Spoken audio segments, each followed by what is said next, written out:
കലാകാരന്മാർ. ചങ്ങമ്പുഴയുടെ പ്രശസ്ത ദുരന്ത നാടക കാവ്യമായ രമണനിലെ ഈരടികൾ ജീവിതത്തിൽ ഒരിക്കലെങ്കിലും ഉരിയാടാത്ത മധ്യവയസ്സു കഴിഞ്ഞ ഏതെങ്കിലും ഒരാൾ ഇന്ന് കേരളത്തിലുണ്ടോ എന്ന് സംശയമാണ്. ദുരന്ത പര്യവസായിയായി കലാശിച്ച രമണന്റെയും ചന്ദ്രികയുടെയും ഉദാത്തമായ പ്രണയം അക്കാലത്തെ മലയാളി മനസ്സിനെ ചില്ലറയൊന്നുമല്ല അസ്വസ്ഥമാക്കിയത്. കപട ലോകത്തിൽ ആത്മാർത്ഥമായൊരു ഹൃദയമുണ്ടായതാണൻ പരാജയമെന്ന് വിലപിക്കുന്ന കഥാനായകന്റെ പക്ഷത്താണ് എനിയഗ്രാമിലെ 4-ാം നമ്പറുകാരനായ കലാകാരന്റെ സ്ഥാനം. ദുഃഖഗായകർ എന്നും ചിലർ ഈ നമ്പറിനെ പേരിട്ട് വിളിക്കുന്നുണ്ട്.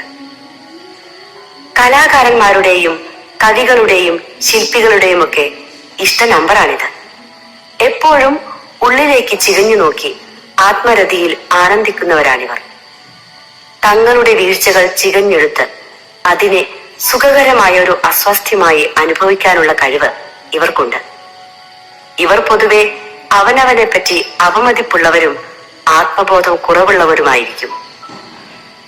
അപകർഷതാബോധം നിമിത്തം കൂട്ടം തെറ്റി മേയുന്നത് ഒരു കലയാക്കി വിശ്വസിപ്പിച്ചെടുക്കുന്നവരാണ് ഇവർ. മറ്റുള്ളവരിൽ നിന്നും വ്യത്യസ്തരാണെന്ന് കാണിക്കാനുള്ള തത്രപ്പാടിനിടയിൽ അവരുടെ വേഷഭൂഷാദികളും ശരീരഭാഷയുമൊക്കെ പൊതുമാനദണ്ഡങ്ങൾക്ക് നിരക്കാത്ത രീതിയിലായിരിക്കും. നിറം മങ്ങിയ അയഞ്ഞ ജുബയും തോളിലൊരു ഒഴുക്കൻ സഞ്ചിയും ചീകിയൊതുക്കാത്ത മുടിയും താടിയും ഒക്കെയായി ആൾക്കൂട്ടത്തിനിടയിൽ നാം കണ്ടുമുട്ടുന്ന പലരും ഈ ഗണത്തിൽപ്പെട്ടവരായിരിക്കും. ഇവരെ പോലെ തന്നെ മറ്റുള്ളവരും ഇവരുമായി സഹജമായ ഒരു അകൽച്ച പാലിക്കാൻ നിർബന്ധിതമാവുന്നു. വ്യക്തിത്വത്തിന്റെ സൂക്ഷ്മതലങ്ങളിലേക്ക് ആഴ്ന്നിറങ്ങി സ്വന്തം വ്യതിരിക്തത കണ്ടെത്തി ആനന്ദിക്കാനുള്ള ഒരു ശ്രമമാണ് ഇവരുടെ ജീവിതം. എന്തൊക്കെയോ ചില കുറവുകൾ തന്റെ ജീവിതത്തിലുണ്ടെന്ന ശങ്ക എല്ലായ്പ്പോഴും ഇവരെ അലട്ടാറുണ്ടെങ്കിലും അതെന്താണെന്ന് കണ്ടെത്താനോ അതിന് പരിഹാരം കാണാനോ ഉള്ള ശ്രമം ഇവരിൽ നിന്നും ഉണ്ടാകാറില്ല. മറ്റുള്ളവരിൽ നിന്ന് വ്യതിരിക്തമായൊരു വ്യക്തിത്വം തങ്ങൾക്കുണ്ടെന്ന് അഹങ്കരിക്കുന്ന ഇവർക്ക് മറ്റുള്ളവർ ഓർക്കത്തക്ക രീതിയിൽ ഒരു അടയാളമിട്ട് പോകാൻ കഴിയുന്നില്ലല്ലോ എന്ന വ്യാകുലതയായിരിക്കും. ഇത്രയൊക്കെ കഴിവുണ്ടായിട്ടും തങ്ങൾ വേണ്ട പോലെ അംഗീകരിക്കപ്പെടുന്നില്ലല്ലോ എന്ന വിഷമം ഇവരുടെ കൂടപ്പിറപ്പാണ്. ഇതൊക്കെയാണെങ്കിലും മറ്റുള്ളവർ ചൂണ്ടിക്കാട്ടുന്ന തങ്ങളുടെ വീഴ്ചകളെക്കുറിച്ചോ ദൗർബല്യങ്ങളെക്കുറിച്ചോ യാതൊരുവിധ കുറ്റബോധമോ നാണക്കേടോ ഇവർ പ്രദർശിപ്പിക്കാറില്ല. അകന്നു നിന്ന് നോക്കുമ്പോൾ മുകളിൽ സൂചിപ്പിച്ച പോലുള്ള പല താളപ്പിഴകളും ക്രമഭംഗങ്ങളും ഇവരിൽ ദർശിക്കാമെങ്കിലും താളപ്പിഴകൾക്കിടയിലും അവരുടേതായൊരു താളവും ക്രമവും പരിപാലിക്കാൻ അവർ ശ്രമിക്കാറുണ്ട്. സൗന്ദര്യബോധത്തിലും ബുദ്ധിശക്തിയിലും മറ്റുള്ളവരെക്കാൾ മികച്ചവരാണ് തങ്ങളെന്ന അവരുടെ ബോധ്യങ്ങൾക്കനുസരിച്ച് അഭിരുചികളിലും കാഴ്ചപ്പാടുകളിലും സവിശേഷമായൊരു മികവ് പുലർത്താൻ അവർ ശ്രമിക്കാറുണ്ട്. സമൂഹത്തിൽ മുമ്പേ പറക്കുന്ന കലാകാരന്മാരുടെയും കവികളുടെയും ഗോത്രം എന്ന നിലയിൽ സ്വയം നിയന്ത്രിതമായ ഒരു അച്ചടക്കവും താളബോധവും സമുദ്ധരിക്കപ്പെട്ട കലാകാരന്മാരെ സ്വാധീനിക്കുന്നുണ്ട്. അന്തർമുഖത്വവും അപകർഷതാബോധവും കൊടിയടയാളമായ ഇവരുമായി സ്ഥായിയായ സൗഹൃദം സ്ഥാപിക്കാൻ വളരെ പ്രയാസമാണ്. 1000 കെട്ടുകളെ ഒരു കൊത്തിനറുക്കുന്ന ഈ പ്രകൃതക്കാർ ഏത് നിമിഷവും അടുക്കുകയും അടുത്താൽ ഏത് നിമിഷവും അകലുകയും ചെയ്യുമെന്നതാണ് വസ്തുത. വട്ടച്ചൊറി മാന്തുമ്പോൾ അനുഭവിക്കുന്ന സുഖം പോലെ നഷ്ടസുഖസ്മൃതിയിൽ ആനന്ദം കണ്ടെത്തുന്ന ഇവരെ പ്രീതിപ്പെടുത്താൻ ഏറെ പണിപ്പെടേണ്ടി വരും. ജീവിത പരാജയങ്ങൾ, ദുരന്തങ്ങൾ, വേദനകൾ, മരണം, വേർപിരിയലുകൾ എന്നിവയുടെ പരിപ്രേക്ഷ്യങ്ങളിൽ ഉഴറി നടക്കുന്ന ഈ ദുഃഖഗായകർ സർഗാത്മകതയുടെ മൂശയിലിട്ട് ഇവയെ സ്ഫുടം ചെയ്തെടുത്ത് ഉത്തമ കലാസൃഷ്ടികളാക്കി അത് നമുക്ക് മുൻപിൽ അവതരിപ്പിക്കുന്നു. മറ്റുള്ളവർ ജീവിതത്തിന്റെ പച്ചപ്പുകളിൽ അഭിരമിക്കുമ്പോൾ 4-ാം നമ്പറുകാരുടെ കണ്ണുകൾ പരതുന്നത് അതിന്റെ ഉണങ്ങിയ ചില്ലകളിലേക്കായിരിക്കും. നിറഞ്ഞു പൂത്തു നിൽക്കുന്ന ഒരു ചെടിയിൽ നിന്ന് ഒരു കിടന്നത് കണ്ടപ്പോൾ ഹാ പുഷ്പമേ, അതിംഗതുംഗപദത്തിലെത്ര ശോഭിച്ചിരുന്നു നീ ഒരു രാജ്ഞി കണക്കവേ എന്ന് വിലപിക്കാനാണ് മഹാകവി കുമാരനാശാന് തോന്നിയത്. പൂവിന്റെ ഇന്നത്തെ അവസ്ഥ, വിടർന്നു നിന്ന് സുഗന്ധം പരത്തിയ പൂവിന്റെ ഇന്നലകളിലേക്കാണ് കവിയുടെ ശ്രദ്ധയെ വലിച്ചിഴച്ചു കൊണ്ടുപോയത്. വീണപ്പൂവിനെ കേന്ദ്രീകരിച്ച് മർത്യജന്മത്തിന്റെ നിഷ്ഫലതയെക്കുറിച്ചുള്ള ദാർശനിക വ്യഥയിലേക്ക് അനുവാചകരെ നയിക്കാൻ കവിക്ക് കഴിഞ്ഞു. ഇന്നലെയുടെ മനോഹാരിതയിൽ അഭിരമിക്കുകയും അഭിശപ്തമായ ഇന്നിനെക്കുറിച്ച് നഷ്ടസുഖസ്മൃതിയിൽ മുങ്ങിത്താഴുകയുമാണ് ഇവർ ചെയ്യുന്നത്. ഈ നമ്പറുകളുടെ പ്രത്യേകതയ്ക്കിണങ്ങുന്ന ഒരു ഉത്തമ കലാസൃഷ്ടിയാണ് നാലപ്പാട്ട് നാരായണ മേനോന്റെ വിലാപകാവ്യമായ കണ്ണുനീർത്തുള്ളി. ലോകത്തിലെ ശാശ്വതമായ സത്യം ദുഃഖം മാത്രമാണെന്ന് വിശ്വസിക്കുമ്പോഴും ഉരുക്കിടുന്നു മിഴിനീരിലിട്ട് മുക്കുന്നു ഭുവനൈക ശില്പി മനുഷ്യഹൃത്താം കനകത്തെയേതോ പണിത്തരത്തിന് ഉപയുക്തമാക്കാൻ എന്ന് കവി ആശ്വാസം കണ്ടെത്തുകയും ആ ആശ്വാസത്തിൽ അവാച്യമായ ഒരു സംതൃപ്തി അനുഭവിക്കുകയും ചെയ്യുന്നുണ്ട്. ഒറ്റനോട്ടത്തിൽ 4-ാം നമ്പറിൽപ്പെട്ട ദുഃഖഗായകർ എന്ന് വിശേഷിപ്പിക്കപ്പെടുന്ന കലാകാരന്മാരെ ഇങ്ങനെയൊക്കെ വിലയിരുത്താമെന്ന് തോന്നുന്നു. ജീവിതത്തിലുടനീളം സർഗാത്മകത പുലർത്തുന്നവർ, നഷ്ടസുഖസ്മൃതിയിൽ ആനന്ദം കണ്ടെത്തുന്നവർ, മറ്റുള്ളവരിൽ നിന്ന് തികച്ചും വ്യത്യസ്തനാണെന്ന് വരുത്തി തീർക്കാനുള്ള ജീവിതശൈലി പിന്തുടരുന്നവർ, ദുരന്ത ഭൂമികയിൽ നിന്ന് ഊർജം ശേഖരിച്ച് കലാസൃഷ്ടികളിൽ ഏർപ്പെടുന്നവർ, അപകർഷതാബോധം, അസൂയ, ഇച്ഛാഭംഗം എന്നിവ കൂടപ്പിറപ്പായവർ, അകാരണമായ ദുഃഖത്തെ തിരയുന്നവർ, ആത്മനിന്ദയിൽ അഭിരമിക്കുന്നവർ, ഇന്നിനെ വിട്ട് ഇന്നലകളെയും നാളകളെയും പ്രണയിക്കുന്നവർ, തനതായ വ്യക്തിത്വം പുലർത്താൻ ശ്രദ്ധിക്കുന്നവർ, അടുക്കുന്നവരെ അകറ്റാനും വെറുപ്പിക്കാനും വിരുദ് കാണിക്കുന്നവർ, സഹാനുഭൂതിക്ക് പ്രാധാന്യം കൊടുക്കുന്നവർ, ഭാവനാ ലോകത്ത് സഞ്ചരിക്കുന്നവർ. മുറിവേറ്റ ബാല്യം. അടുത്ത കാലത്ത് അന്തരിച്ച പ്രശസ്ത സാഹിത്യകാരനായ UA ഖാദർ മുറിവേറ്റ് തന്റെ ബാല്യകാലത്തെ ഓർത്തെടുക്കുന്നത് ഇങ്ങനെയാണ്. കൊയിലാണ്ടിക്കാരൻ മൊയ്തീൻകുട്ടി ഹാജിക്ക് ബർമ്മക്കാരിയായ മാമേദിയുടെ മകനായി ബർമ്മയിൽ ജനിച്ച തനിക്ക് ജനിച്ച് 3-ാം നാൾ ഉമ്മയെ നഷ്ടപ്പെട്ടു. 2-ാം ലോക മഹായുദ്ധം കൊടുമ്പിരി കൊള്ളുകയും റംഗൂൺ നഗരത്തിൽ ബോംബ് വർഷം ആരംഭിക്കുകയും ചെയ്തതോടെ പുറം രാജ്യക്കാരെല്ലാം ബർമ്മ വിട്ടുപോകണമെന്ന സർക്കാർ ശാസന കേട്ട് 7 വയസ്സുള്ള തന്നെയും ചുമലിലേറ്റി ബാപ്പ റംഗൂണിൽ നിന്ന് അറാക്കൻ മലനിരകൾ കടന്ന് ചിറ്റഗോങ് വഴി കൽക്കത്തയിലൂടെ നാട്ടിലേക്ക് പലായനം ചെയ്ത് കൊയിലാണ്ടിയിലെത്തി.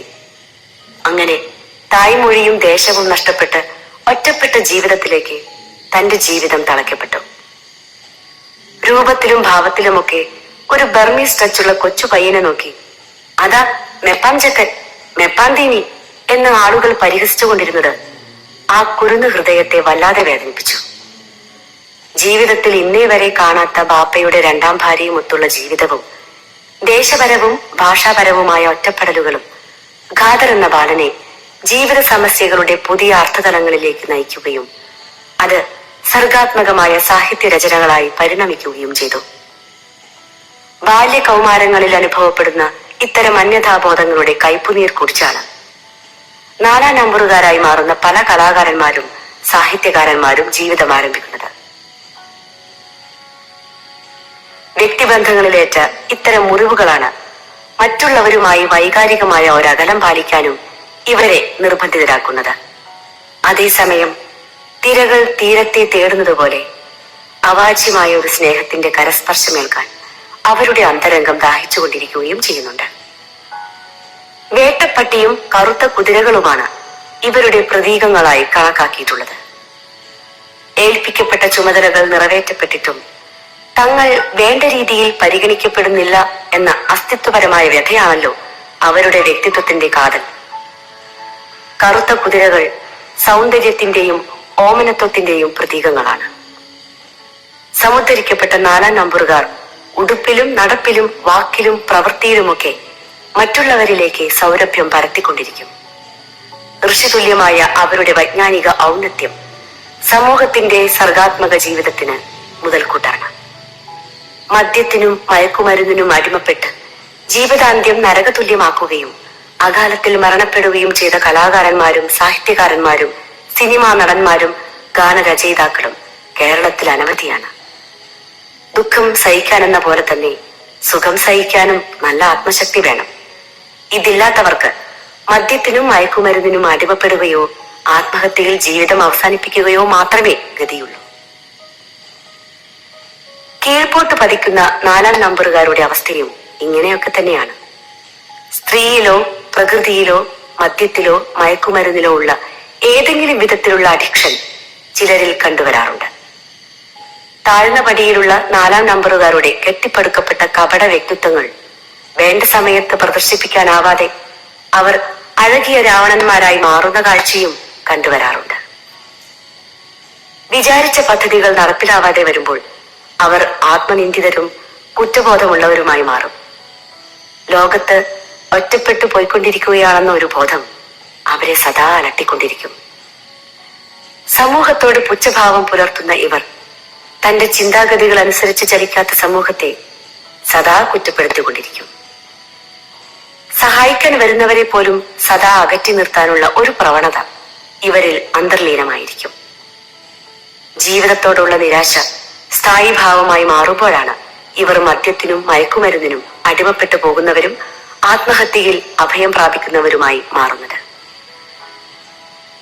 4-ാം നമ്പറിലെ മധ്യനിലയെ പിൻപറ്റുന്ന സാധാരണക്കാർ പലപ്പോഴും ഒരുതരം ഭ്രമാത്മകതയിൽ ജീവിതം തളച്ചിടുന്നവരായിട്ടാണ് കണ്ടുവരാറുള്ളത്. പൊതുവായ പ്രശ്നങ്ങളിൽ പോലും വ്യക്തിപരമായി രൂക്ഷമായി പ്രതികരിക്കുന്ന ഒരു പ്രവണത ഇവരിൽ സാധാരണമാണ്. തന്റെ ഇന്നത്തെ അവസ്ഥയിൽ കുറ്റബോധം പ്രദർശിപ്പിക്കുകയും മറ്റുള്ളവരിൽ നീരസം ഉണ്ടാക്കത്തക്ക പല ജീവിത രീതികളും പിന്തുടരുകയും ചെയ്യും. ആത്മനിന്ദയും അപകർഷതാബോധവും കൈമുതലാക്കിയ സ്വപ്നജീവികളായ ഇവർ പലപ്പോഴും പ്രായോഗികമായ ഒരു സമീപനം പുലർത്താത്തവരായിരിക്കും. തീവ്ര വികാരങ്ങളുടെ വിഭ്രാന്തിയിൽ ജീവിക്കാൻ ഇഷ്ടപ്പെടുന്ന ഇവർ ഭാവനാസമ്പന്നരും സൗന്ദര്യാരാധകരുമായിരിക്കും. ഉള്ളിൽ നിന്ന് നുരഞ്ഞു പൊങ്ങി വരുന്ന അപകർഷതാബോധത്തിന്റെ ആന്തൽ മൂലം സാമൂഹ്യ ജീവിതത്തിൽ നിന്ന് മാറി ഏകാന്തപതികരാവുന്നതിൽ സുഖം കാണുന്നവരാണ് ഇവർ. ഉള്ളിലുള്ള വികാരങ്ങൾ ശരിയായ സമയത്ത് ശരിയായ ആളുകൾക്ക് മുമ്പിൽ പ്രകടിപ്പിക്കാനാകാത്തതാണ് ഇക്കൂട്ടരിൽ പലരും അനുഭവിക്കുന്ന ഭഗ്നപ്രണയങ്ങൾക്ക് അടിസ്ഥാനം. എതിർലിംഗത്തിലുള്ള ചിലരെ കലശരായി പ്രണയിക്കുമ്പോഴും അങ്ങനെയൊരു ഫീലിംഗ് ഉണ്ടെന്ന് മറ്റേയാളെ ബോധ്യപ്പെടുത്തി വരുമ്പോഴേക്കും കാര്യങ്ങൾ കൈപ്പിടിയിൽ നിന്ന് വിട്ടുപോയിട്ടുണ്ടായിരിക്കും. സമുദ്ധരിക്കപ്പെട്ട 4-ാം നമ്പറുകാരെ ഋഷിത്വമുള്ളവരുടെ ഗണങ്ങളിലാണ് എനിയഗ്രാം ഉൾപ്പെടുത്തിയിരിക്കുന്നത്. അവർ ക്രാന്തദർശിത്വമുള്ളവരും നാളെയെ പ്രവചിക്കുന്നവരുമാണ്. സ്വന്തം സർഗാത്മക കഴിവുകളെ ഉദാത്തമായ സാഹിത്യ സൃഷ്ടികളും കലാസൃഷ്ടികളും ഒക്കെയാക്കി മാറ്റി അനുവാചകരുടെ ഹൃദയ വിമലീകരണം സാധ്യതമാക്കുന്നവരാണിവർ. ജീവിതത്തെ മാറി നിന്ന് വീക്ഷിക്കുന്നവരും കണ്ടെത്തുന്ന വൈവിധ്യങ്ങളെയും വൈരുദ്ധ്യങ്ങളെയും നർമ്മബോധത്തോടെ മറ്റുള്ളവരുടെ മുമ്പിൽ അവതരിപ്പിക്കുകയും ചെയ്യുന്നവരാണിവർ. പക്വമായ രീതിയിലുള്ള ഇവരുടെ വൈകാരിക പ്രകടനങ്ങൾ സാമൂഹ്യ മനസ്സിന്റെ ആരോഗ്യനിലയെ പരിപോഷിപ്പിക്കുന്നതാണ്. ലോകം സുന്ദരമാക്കുന്നതിൽ കവികളുടെയും കലാകാരന്മാരുടെയും പങ്ക് വളരെ വലുതാണ്. കലാകാരന്മാരില്ലാത്ത ലോകം ഭംഗിയില്ലാത്ത ലോകമാണല്ലോ. അതിസൂക്ഷ്മമായ മനുഷ്യബന്ധങ്ങളെ തലനാരിഴകീറി അപഗ്രഥിച്ച് ഉദാത്തമായ സാഹിത്യ സൃഷ്ടിയാക്കി നമ്മുടെ മുമ്പിൽ അവതരിപ്പിക്കുമ്പോൾ നമ്മുടെ മനസ്സും ഹൃദയവും ആർദ്രമാവുന്നു. പ്രകൃതിയിലെ ഏറ്റവും മനോഹരമായ ദൃശ്യങ്ങൾ കണ്ടെത്തി ബാഹ്യലോകത്തേക്ക് പ്രചരിപ്പിക്കാനുള്ള ഫോട്ടോഗ്രാഫറുടെ കരവിരുതിൽ നാം എത്രമാത്രമാണ് ഉത്തേജിതരാവുന്നത്. മെച്ചപ്പെടാനുള്ള നിർദ്ദേശങ്ങൾ: കഴിഞ്ഞുപോയതിനെ ഓർത്ത് പരിതപിക്കാതെ ഇന്നിന്റെ യാഥാർത്ഥ്യങ്ങൾ ഉൾക്കൊള്ളുക. നഷ്ടസുഖസ്മൃതിയിൽ ആനന്ദം കണ്ടെത്തുന്നതിനു പകരം പ്രായോഗിക സമീപനം സ്വീകരിക്കുക. വൈകാരിക തീവ്രതയ്ക്ക് കടിഞ്ഞാണിടുക. കാര്യങ്ങളെ നീട്ടി കൊണ്ടുപോകുന്ന ശീലം ഉപേക്ഷിക്കുക. ആത്മബോധം വർദ്ധിപ്പിക്കാൻ ആവശ്യമായ ശാരീരിക മാനസിക പ്രവർത്തനങ്ങളിൽ ഏർപ്പെടുക. വിധേയത്വത്തിൽ വീണുപോകാനുള്ള സാധ്യത കണ്ടറിഞ്ഞ് മദ്യം, മയക്കുമരുന്ന് തുടങ്ങിയ എല്ലാ അഡിക്ഷനുകളിൽ നിന്നും അകലം പാലിക്കുക. വ്യക്തിപരമായ കടുംപിടുത്തങ്ങൾ ഉപേക്ഷിച്ച് കൂടുതൽ ജനാധിപത്യ മൂല്യങ്ങൾ ഉൾക്കൊള്ളുക. സൗഹൃദങ്ങൾക്കും സാമൂഹ്യ ബന്ധങ്ങൾക്കുമുള്ള അവസരങ്ങൾ പരമാവധി പ്രയോജനപ്പെടുത്തുക. എല്ലാവരും ചാനൽ സബ്സ്ക്രൈബ് ചെയ്യുക. വീഡിയോ ഇഷ്ടമായെങ്കിൽ ലൈക്ക് ചെയ്യുക, കമൻറ്റ് ചെയ്യുക, ഷെയർ ചെയ്യുക. അടുത്ത ഭാഗം ഉടൻ ഉണ്ടായിരിക്കുന്നതാണ്. താങ്ക്സ്.